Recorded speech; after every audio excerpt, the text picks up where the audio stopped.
السلام علیکم dear students, I hope کہ آپ سب ٹھیک ٹھاک ہوں گے۔ آج ہم اپنی انگلش کی کتاب کلاس 6 کے یونٹ نمبر 1 سیرت النبی خاتم النبیین صلی اللہ علیہ وآلہ وسلم سے اسٹارٹ لے رہے ہیں۔ اس یونٹ میں جو چیزیں ہم پڑھنے والے ہیں وہ آپ کو سامنے سلائیڈ شو میں دکھائی دے رہی ہیں، جس میں ہم پڑھیں گے کہ the life of prophet Muhammad صلی اللہ علیہ وآلہ وسلم as a role model for whole مین کائنڈ، کہ کیسے حضرت محمد کی زندگی پوری انسان ذات کے لیے نمونہ حیات ہے اور کیسے ہم ان کو فالو کر سکتے ہیں۔ حضرت Muhammad as a great leader, کیسے حضرت محمد ایک عظیم رہنما کی طرح تھے۔ حضرت Muhammad as an honest trader, کیسے وہ ایک ایماندار تاجر کی طرح تھے۔ حضرت Muhammad as a perfect family man, کیسے وہ اپنی فیملی، اپنے خاندان کا خیال رکھتے تھے اور ایک کامل خاندانی آدمی تھے۔ حضرت محمد ایز اے کیئرنگ ہسبینڈ، اور ہم اس میں یہ بھی پڑھیں گے کہ کیسے حضرت محمد ایک خیال رکھنے والے شوہر تھے۔ اب ہم اسٹارٹ کرتے ہیں۔ اللہ sent many messengers and prophets to this world, but حضرت محمد صلی اللہ علیہ وآلہ وسلم is the last messenger and prophet of Allah۔ اللہ تعالیٰ نے اس دنیا میں بہت سارے پیغمبر اور نبی بھیجے، پر حضرت محمد صلی اللہ علیہ وآلہ وسلم اللہ تعالیٰ کے آخری نبی اور رسول ہیں۔ He was a great teacher and reformer، وہ ایک عظیم استاد اور ریفارمر کی طرح تھے۔ ریفارمر ہم اسے کہتے ہیں جیسے کوئی تبدیلی لائے اور اس چیز کو امپروو کرے۔ تو حضرت محمد کو ایز اے ریفارمر اس لیے کہا جاتا ہے کہ انہوں نے عرب کے سماج کو تبدیل کیا اور اس میں بہتری لائی۔ His character and personality serve as a best model for the whole mankind۔ ان کا کیریکٹر، ان کی شخصیت اور ان کی پرسنالٹی پوری انسان ذات کے لیے ایک بہترین نمونہ حیات ہے، جس کو ہم فالو کر سکتے ہیں۔ حضرت محمد کی جو بھی زندگی ہے اس میں بہت ساری ایسی چیزیں ہیں جن کو ہم سیکھ کے اپنی زندگی کو بھی بہتر بنا سکتے ہیں۔ He spent his whole life portraying honesty, truthfulness, bravery and noble conduct۔ انہوں نے اپنی پوری زندگی ایمانداری، سچائی، بہادری اور اعلیٰ اخلاق سے گزاری۔ He always stood fair and honest in his dealings۔ وہ اپنے معاملات میں ہمیشہ صحیح طریقے سے ایمانداری سے کام لیتے تھے۔ Even before Allah sent the first revelation to him, he was known as Al-Sadiq, the truthful, and Al-Amin, the trustworthy۔ پہلی وحی نزول سے پہلے جو اللہ تعالیٰ کی طرف سے حضرت محمد کو بھیجی گئی غار حرا میں، اس سے بھی پہلے حضرت محمد کو عرب کے پورے سماج کے لوگ الصادق یعنی سچا اور الامین یعنی ایماندار کے نام سے پکارتے تھے۔ الامین ایماندار بھی کہہ سکتے ہیں ہم، الامین ہم قابل اعتماد بھی کہہ سکتے ہیں۔ کیوں؟ کیونکہ اس زمانے کے لوگ حضرت محمد پہ اتنا بھروسہ کرتے تھے کہ وہ اپنی امانتیں جب بھی کہیں جاتے تھے تو وہ حضرت محمد کو سونپتے تھے اور ان کے پاس ہی رکھ پاتے تھے، اور جب وہ واپس آتے تھے تو ان کو اس ٹائم پہ صحیح سلامت ان کی امانت واپس دی جاتی تھی۔ تو یہ حضرت محمد کی شان و شوکت تھی کہ وہ امانت میں خیانت نہیں کرتے تھے، اس لیے ان کو یہ لقب دیا گیا الامین۔ اور وہ ہمیشہ سچ بولتے تھے، انہوں نے کبھی جھوٹ نہیں بولا، اس لیے ان کو الصادق یعنی سچا، the truthful کہا جاتا ہے۔ Let's start now second paragraph۔ In his young age he was a successful but honest trader۔ اپنی جوانی میں حضرت محمد صلی اللہ علیہ وآلہ وسلم ایک کامیاب اور ایماندار تاجر تھے۔ Impressed by his honesty and fair dealings، حضرت ختیجہ رضی اللہ تعالی عنہ requested him to trade goods on her behalf۔ ان کی ایمانداری اور ان کی انصاف پسندی سے متاثر ہو کر حضرت ختیجہ نے ان سے درخواست کی کہ وہ ان کا سامان تجارت کو لے کر شام جائیں۔ Her slave Maisra accompanied him in the trip to Syria۔ حضرت ختیجہ کے غلام جن کا نام میسرا تھا وہ بھی حضرت محمد صلی اللہ علیہ وآلہ وسلم کے ساتھ شامل تھے اس سفر میں جو کہ شام جا رہے تھے۔ He observed his honesty during the trip and told Hazrat Khatija about this۔ میسرا جب حضرت محمد صلی اللہ علیہ وسلم کے ساتھ تھے تو انہوں نے حضرت محمد کی ایمانداری، ان کی دیانتداری کا مشاہدہ کیا اور ان سب چیزوں کے بارے میں آ کے حضرت ختیجہ رضی اللہ تعالیٰ عنہ کو بتایا۔ حضرت ختیجہ رضی اللہ تعالیٰ عنہ sent حضرت محمد صلی اللہ علیہ وآلہ وسلم a marriage proposal which he accepted۔ حضرت ختیجہ نے حضرت محمد کو شادی کا پیغام بھیجوایا جس کو حضرت محمد نے قبول کیا۔ حضرت محمد used to resolve every issue wisely. حضرت محمد ہر مسائل کو، ہر مسئلے کو بڑی عقل مندی سے حل کیا کرتے تھے. Once, due to severe floods, the Kaaba was rebuilt. کافی سیلاب کی وجہ سے کعبہ کو دوبارہ بنایا گیا. During the reconstruction, a dispute broke out between the tribes over keeping the black stone Al-Hijr al-Aswad in its place.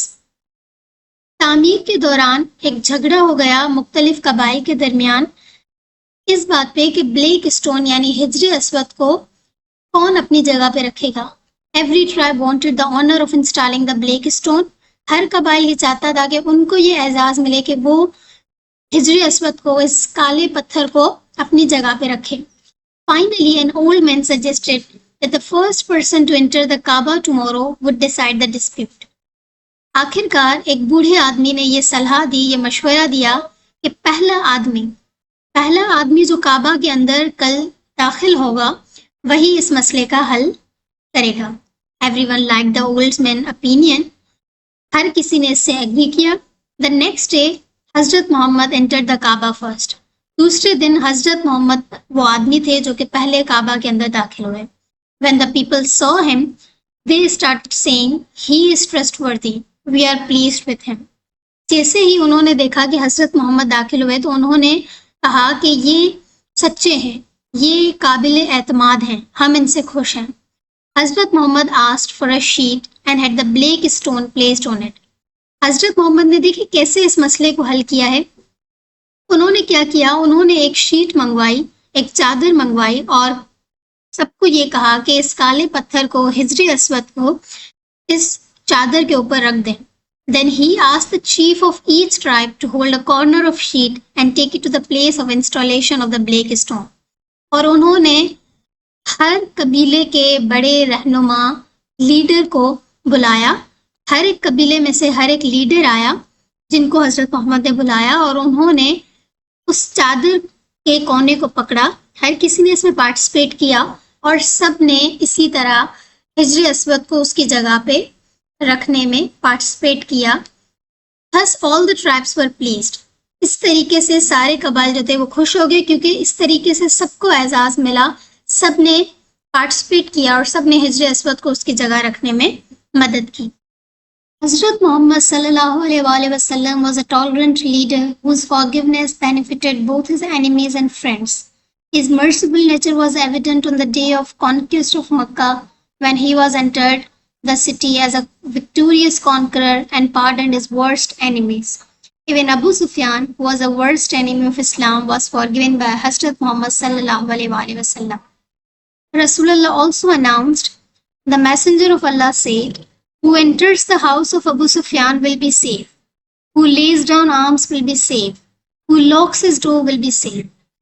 اب اس میں آپ دیکھیں کہ بتایا گیا کہ حضرت محمد ایک بردبار رہنما تھے جن کے عفو و درگزر سے، جن کی معاف کرنے والی عادت سے ان کے دشمنوں اور دوستوں دونوں کو فائدہ پہنچا. فتح مکہ کے دن آپ کی رحمدلانہ فطرت اس وقت ظاہر ہوئی جب آپ ایک فاتح کے طور پر شہر میں داخل ہوئے اور اپنے بدترین دشمنوں کو معاف کر دیا. یہاں تک کہ even Abu Sufyan who was the worst enemy of Islam، یہاں تک کہ ابو سفیان جو اسلام کے بدترین دشمن تھے ان کو بھی حضرت محمد نے معاف کر دیا. رسول اللہ نے اعلان فرمایا، یہ آپ دیکھ سکتے ہیں کہ صحیح مسلم 4624 میں یہ حدیث بیان کی گئی ہے جس میں رسول اللہ فرماتے ہیں کہ جو شخص ابو سفیان کے گھر داخل ہوگا وہ محفوظ رہے گا، اور جو اپنے ہتھیار ڈال کر اپنے گھر میں داخل ہوگا اور دروازہ بند کر لے گا وہ بھی محفوظ رہے گا. اسی پیج پہ آپ دیکھ سکتے ہیں کہ ان باکسز میں جو لکھا ہوا ہے point to remember during reading یا پوائنٹ ٹو ریممبر، اس میں کیا لکھا ہوا ہے، یہ چیزیں امپورٹنٹ ہیں. And the first one says, a biography is a true account of someone's life. It is written by someone other than the subject of biography. اب یہ جو چیپٹر ہم پڑھ رہے ہیں یہ ہم کہتے ہیں بایوگرافی. بایوگرافی کا مطلب ہوتا ہے سوانح عمری یا سوانح حیات. اب یہ جو چیپٹر ہے یہ حضرت محمد کی زندگی کے بارے میں لکھا ہوا ہے، تو اس چیپٹر کو ہم کہیں گے بایوگرافی آف حضرت محمد صلی اللہ علیہ وآلہ وسلم. یہ خود حضرت محمد نے نہیں لکھی، یہ کسی اور نے ان کی زندگی کے بارے میں لکھی ہے. تو اگر فار سپوز آپ کے بارے میں کوئی لکھے، آپ کا دوست آپ کے بارے میں لکھے گا تو وہ آپ کی بایوگرافی کہلائے گی. تو اس چیپٹر کو ہم بایوگرافی کہہ سکتے ہیں. Second says during reading think about why was حضرت محمد called الامین and الصادق. اب اس چیپٹر میں ہم نے پڑھا کہ کیسے حضرت محمد کو یا کیوں حضرت محمد کو الصادق اور الامین کے نام سے پکارا جاتا تھا. تو اس کا جواب آپ یہ دے سکتے ہیں کہ الصادق ان کو اس لیے کہا جاتا تھا کیونکہ وہ ہمیشہ سچ بولتے تھے اور اس کا مطلب بھی سچا ہے. اور الامین ان کو اس لیے کہا جاتا تھا کیونکہ وہ لوگوں کی امانتیں رکھتے تھے اور ان کو صحیح سلامت ان کو لوٹاتے تھے، اس لیے ان کو قابل اعتماد ایماندار الامین کے نام سے جانا جاتا تھا. The third box it says the theme. اب اس میں تھیم کا کیا مطلب ہے؟ جب بھی کوئی ہم ٹیکسٹ پڑھتے ہیں یا ریٹن پیس پڑھتے ہیں یا چیپٹر پڑھتے ہیں، اس کا جو سینٹرل فوکس ہوتا ہے، اس کا جو مین آئیڈیا ہوتا ہے، اسے ہم کہتے ہیں تھیم. اس چیپٹر کو بھی اگر ہم دیکھیں تو مین تھیم اس کا کیا ہوگا؟ مین تھیم اس کا ہوگا دا لائف آف حضرت محمد. تو یہ تھیم جب ہم بیان کرتے ہیں تو اس تھیم سے پھر دوسری چیزیں نکل آتی ہیں. اب مین فوکس اس کا لائف پہ ہی ہے، بٹ لائف میں دوسری چیزیں کیا ہے کہ وہ ڈیل کیسے کرتے تھے لوگوں سے، اپنے کمپینین سے، اپنے ساتھیوں کے ساتھ وہ کیسے تھے، اپنی فیملی کے ساتھ وہ کیسے تھے، یا وہ کیسے ہر مسئلے کا حل لیتے تھے. تو یہ ساری ڈفرینٹ سب ٹاپکس آ جاتے ہیں یا ڈفرینٹ سپورٹڈ ڈیٹیلس آ جاتی ہیں جو اس مین تھیم کو سپورٹ کرتی ہیں، جو کہ ہے دا لائف آف پروفٹ محمد یا سیرت النبی. اللہ سبحانہ و تعالیٰ says in the Holy Quran, it was by the mercy from Allah that at the time of setback, you, O Messenger sallallahu alaihi wasallam, were lenient with them, your companions. Had you been harsh and hard-hearted, they would surely have scattered away from about you. Then pardon them, pray for their forgiveness, and take counsel with them in the affairs of public concern. And when you are resolved on a course of action, put your trust in Allah. Surely Allah subhanahu wa ta'ala loves those who put their trust in Him. Surah Al Imran 150. سورہ آل عمران آیت number 159 میں یہ بیان کیا گیا ہے، جس میں اللہ تعالیٰ ارشاد فرماتے ہیں کہ اٹ واز بائی دا مرسی فرام اللہ، بس اللہ کی رحمت سے اے محمد آپ نے نرمی اختیار کی، اور اگر آپ دل کے سخت ہوتے تو آپ کی کمپینین، آپ کے ساتھی آپ سے جدا ہو جاتے، آپ سے الگ ہو جاتے. دین پارڈن دیم، ان کو معاف کیجیے اور ان کی مغفرت کے لیے دعا کیجیے اور ان کی مدد فرمائیے اور اللہ پر بھروسہ کیجیے. شیورلی اللہ loves those، بے شک اللہ ان کی مدد فرماتا ہے، بے شک اللہ ان کو پسند کرتا ہے جو اس پہ بھروسہ رکھتے ہیں. Despite being a great leader, he would consult his companions on important matters. He would listen to his people attentively and appreciate their good actions. He was always very compassionate, affectionate, and generous to his companions. He used to console them in the times of sorrow, visit them to inquire after them, and teach them good manners and ethics. ایک عظیم رہنما ہونے کے باوجود آپ صلی اللہ علیہ وآلہ وسلم اہم معاملات میں اپنے ساتھیوں سے مشورہ کرتے تھے. آپ صلی اللہ علیہ وسلم اپنے ساتھیوں کی بات توجہ سے سنتے تھے اور ان کے اچھے کاموں کی تعریف کیا کرتے تھے. آپ صلی اللہ علیہ وآلہ وسلم ہمیشہ اپنے صحابہ کے ساتھ نہایت شفقت اور فیاضی سے پیش آتے تھے. آپ صلی اللہ علیہ وآلہ وسلم ان کی دکھ اور تکلیف کے وقت ان کو تسلی دیتے اور ان کی عیادت کے لیے ان کے پاس تشریف لے جاتے اور انہیں اچھے اخلاق کی تعلیم دیتے. اس نیکسٹ پیراگراف میں ہم دیکھیں گے کہ کیسے حضرت محمد سادگی پسند تھے اور کتنی سادگی سے وہ اپنی زندگی گزارا کرتے تھے. حضرت محمد رسول اللہ خاتم النبیین صلی اللہ علیہ وآلہ وسلم was not accustomed to spending a life of luxury or grandeur. He loved to work with his own hands. He even participated in the construction of Masjid an-Nabawi like any other laborer. One of his companions narrated that during the Battle of Trench, he saw Hazrat Muhammad sallallahu alaihi wasallam carrying the dirt that had resulted from the digging of the trench until it covered his chest. وہ ایک عظیم بہادر، وہ ایک عظیم رہنما تو تھے، اس کے ساتھ ساتھ حضرت محمد عیش و عشرت کی زندگی گزارنے کے عادی بالکل بھی نہیں تھے. آپ اپنے ہاتھ سے کام کرنا پسند کرتے تھے، حتیٰ کہ آپ نے دوسرے مزدور صحابہ کی طرح مسجد نبوی کی تعمیر میں حصہ لیا. آپ کے ایک ساتھی نے بیان کیا کہ ان دا بیٹل آف فرینچ، غزوہ خندق میں انہوں نے حضرت محمد کو خندق کی کھدائی سے نکلنے والی مٹی کو اٹھاتے ہوئے دیکھا اور اس مٹی سے، اس گرد سے آپ کا سینہ اٹا ہوا تھا. اس سے یہ ظاہر ہوتا ہے کہ ہمیں بھی اپنے ہاتھ سے کام کرنا چاہیے اور اپنے ہاتھ سے کام کرنے میں کوئی بھی شرم کوئی بھی آر محسوس نہیں کرنا چاہیے. Muhammad sallallahu alaihi wasallam was not only a great leader but a perfect family man. He raised and educated his daughters. They were married to pious men. Even after they were married, Hazrat Muhammad sallallahu alaihi wasallam would visit them as a gesture of his love for his daughters. He also loved his children very much. He also loved his grandchildren very much. Once Rasulullah sallallahu alaihi wasallam was invited to dinner. As he was walking with his companions, he saw his little grandson Imam Hussain alayhi salam playing in the valley.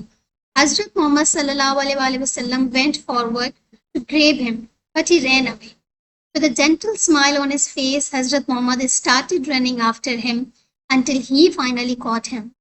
He then put a hand around Imam Hussein's neck, another hand under his chin, and kissed him.